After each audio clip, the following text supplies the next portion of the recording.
Hey everyone, Technomentary here. In today's video, I'm going to show you how to connect and use OTG USB on your Android phone, like a flash drive or a thumb drive, like this one, how you connect it. So let's show you how that's done. First thing is you need an OTG adapter. Usually it's like this. Basically, it converts the USB-A to the USB-C because most Android phone will have USB-C.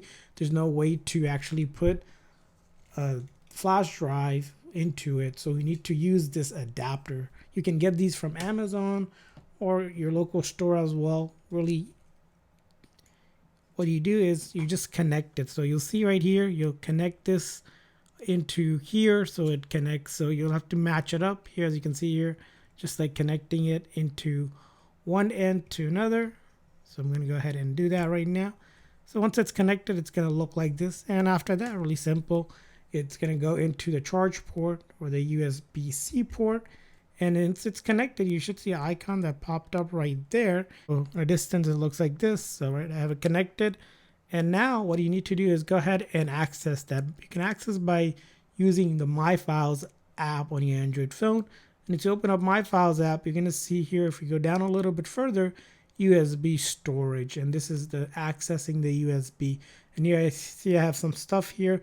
Now you can actually move things over and transfer back and forth between this. So for example, if you wanted to go ahead and transfer something from your phone here, let's say I'm going to go ahead and look at my recent files here. Let's go ahead and take this. I'll go ahead and click on select right here. And then from there, I'm going to do a move. And then here, I'm going to select the USB 1 storage and move here, and it's been moved or transferred over. I can also copy it over. If I click on, let's go back to USB storage. Now I see that sample file that's been moved. And once you're done, you just click on the three dots and you want to unmount to safely eject basically the drive. So then you'll take this out and now you have disconnected it or removed it. So that's how you do it. I hope this video was helpful. So please consider the like and subscribe button for more tips and tricks, and thanks for watching.